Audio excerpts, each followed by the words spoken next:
శివోహం భక్తి ఛానల్కి స్వాగతం అండి. అందరికీ నమస్కారం. 16 సోమవారాల వ్రతకథలు. నైమిషారణ్యంలో జ్ఞానయజ్ఞ నిరతులైన శౌనకాది మహర్షులు సూతునకు నమస్కరించి, ఓ మహర్షి, మీరు మాకు అనేక సత్కథలు చెప్పితిరి.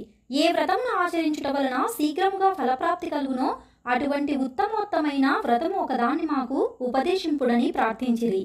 అంతట సూతుడు, మహాత్ములైన మహర్షులారా, ఒకరోజు కైలాసంలో దివ్యరత్న ఖచ్చిత సింహాసనంపై కూర్చొని ఉన్న పరమేశ్వరుణ్ణి పార్వతి ఏకాంతంలో ఇట్లా ప్రశ్నించింది.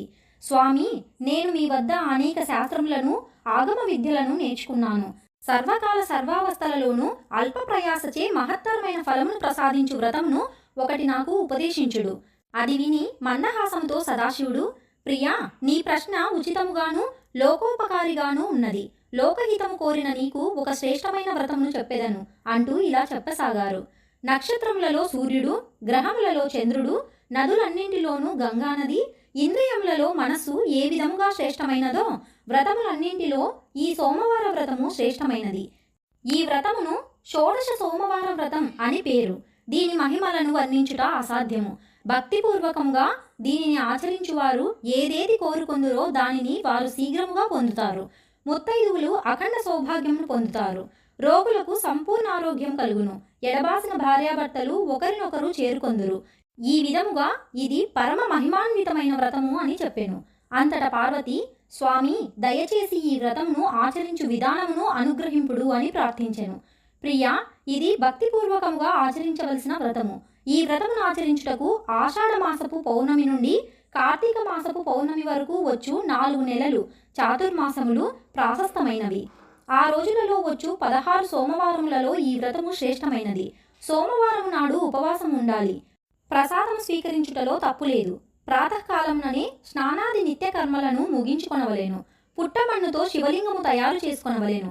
వెండి, ఇత్తడి వంటి శ్రేష్టమైన లోహములతో చేసిన లింగమును కూడా ఉపయోగించవచ్చును. బిల్వపత్రములు, పుష్పములు, ధూప దీపాదులను సిద్ధము చేసుకొనవలేను. నైవేద్యం కొరకు గోధుమ నూకను వేసి ముద్ద చేసి దానికి కావలసినంత నెయ్యి, బెల్లము కలిపి ఉండలను చేయవలెను. ఈ వ్రతమునకు కావలసిన ప్రసాదము ఇదే. ప్రసాదమును శివునకు నైవేద్యము పెట్టి దానిని 3 భాగములుగా చేయవలెను. భక్తులకొకటి, పశువులకొకటి.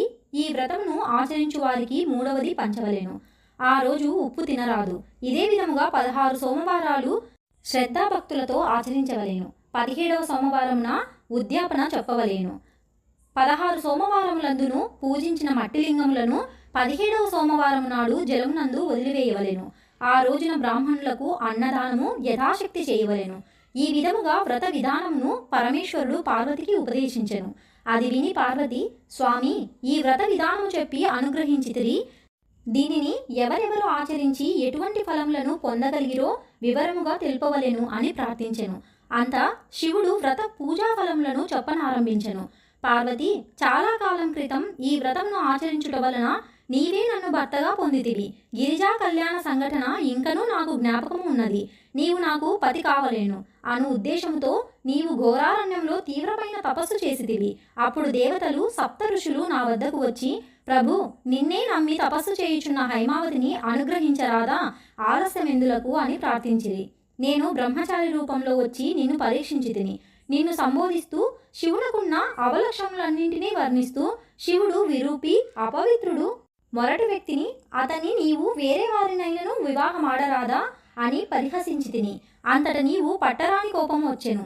కోపంలో కన్నులు ఎర్రబడి, శివనింద మహాపాపము, శివుడు లేనిచే నేను బ్రతకలేను, వేరొకరిని కన్నెత్తి కూడా చూడను అన్న నీ దృఢ నిశ్చయాన్ని ఖచ్చితంగా తెలిపితివి. అప్పుడు నేను నా నిజస్వరూపంలో నీ ముందు ప్రత్యక్షమయ్యాను. నీవు 16 సోమవారాల వ్రతం ఆచరించుటచే నీ కోరిక తీరినది. గిరిజా కళ్యాణం అతి వైభవంగా దేవ ఋషుల, గంధర్వుల నమ్మకంలో జరిగినది. ఈ విధముగా వ్రతాచరణ వలన నేను నీకు పతినైతిని అన్నాడు పరమేశ్వరుడు.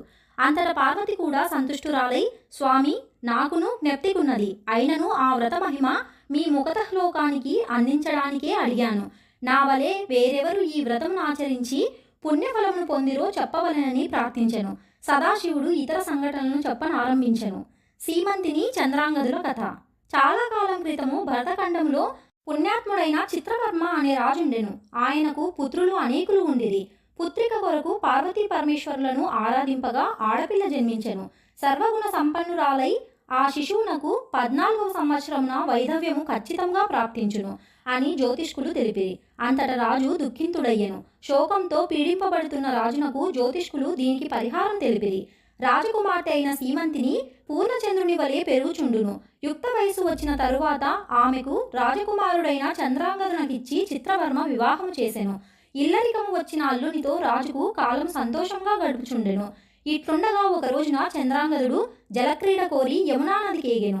దురదృష్టవశమున నది అందలి సుడిగుండంలో చిక్కుకుపోయెను. రాజు పరివారమునకు ఎనలేని దుఃఖం కలిగెను. సీమంతిని కూడా సహగమనమునకు సిద్ధపడెను. అంతటా యజ్ఞవల్క మహాముని భార్య అయిన మైత్రేయి అచటకు వచ్చి, పుత్రి, చింతించవలదు. నేను నీకొక వ్రతమును ఉపదేశించదను. దాని వలన వైధవ్యం నుండి నీకు నివృత్తి కలుగగలదు అని చెప్పి 16 సోమవారాల వ్రతము ఉపదేశించెను. మైత్రి ఉపదేశించిన ప్రకారం చెప్పినట్లుగా సీమంతిని కూడా భక్తితో వ్రతంను ఆచరించెను. నాగలోకమునకు చేరిన చంద్రాంగదుడు నాగరాజుచే సన్మానింపబడి సురక్షితంగా రాజధానికి మరలి వచ్చెను. అందరూ సంతోషించి ఈ విధంగా ఎడబాసిన పతి పత్నులు వ్రతమహిమచే మరలా ఒకటయ్యారు. మార్కండేయ సాంబ పూజారి కథ. మహాతపస్వి అయిన మృకండునకు సంతాన ప్రాప్తి కలుగకపోగా అతను తపస్సు చేసి సదాశివుని పుత్రభాగ్యము కొరకు ప్రార్థించెను. శివుడు ప్రత్యక్షమై, మహర్షి, నీకు 16 సంవత్సరముల ఆయువు గల సజ్జనుడైన కుమారుడు కావలేనా? 100 సంవత్సరముల ఆయువు గల అధ్యతమ పుత్రుడు కావలేనా అని ప్రశ్నించెను. ఋషి, నాకు 16 సంవత్సరముల ఆయువు గల సత్పుత్రుడు చాలు అనెను. శివుని అనుగ్రహంతో మార్కండేయుడు అనే సత్పుత్రుడు జన్మించెను. ఆయువు మిగియచుండగా అతను భక్తితో 16 సోమవారాల వ్రతంను ఆచరించి శివుని కృపకు పాత్రుడై చిరంజీవి అయ్యెను. ద్వాపర యుగంలో శ్రీకృష్ణుడు శమంతకమణిని అపహరించనన్న అపవాద వచ్చెను. దీని నివారణ కొరకై అతను జాంబవంతునిపై విజయం సాధించి మణిని సంపాదించి జాంబవతిని పరిణయమాడెను. సంతానము లేనందున ఆమె 16 సోమవారాల వ్రతం ఆచరించగా సంతాన ప్రాప్తి కలిగెను. బిడ్డకు సాంబ అని పేరు పెట్టిరి. శివపార్వతులు భూలోకమున సంచరించుచు ఒకసారి వైశ్యుని భార్య రూపమునందు దేవాలయమున ప్రవేశించి పాచికల ఆడనారంభించిరి. అందు శివునకు అపజయము కలిగెను. వైశ్యుడే గెలిచెనని పూజారి అసత్యము పలికెను. పార్వతికి కోపం కలిగెను. అసత్యము పలికిన అర్చకుని తక్షణమే కుష్ఠరోగి కమ్మని శపించెను. అర్చకుడు వికృత రూపుడయ్యెను. శివ, శంకర అని అరుస్తూ అతను క్రింద పడిపోయాడు. అంతటా సుందరి అయిన ఒక వనిత ప్రత్యక్షమై, 16 సోమవారముల వ్రతమును ఆచరింపుము, దీనివలన నీ రోగము నయమగును అని పలికెను. అర్చకుడు అలాగే చేశాడు. అతని వికృతి రూపము తొలగిపోయింది. 16 సోమవారముల వ్రతాచరణ ఫలంగా అతనికి కుష్టు నివారణమయ్యెను. అనంతరం శివుని కృప వలన శివ సాన్నిధ్యమును పొందెను. మార్కండేయ పురాణం నందు చెప్పబడిన శివ పార్వతి సంవాద రూపమున్న 16 సోమవారాల వ్రతకథ సంపూర్ణం. కథాక్షింతలను శిరస్సుపైన ధరించాలండి. స్వస్తి.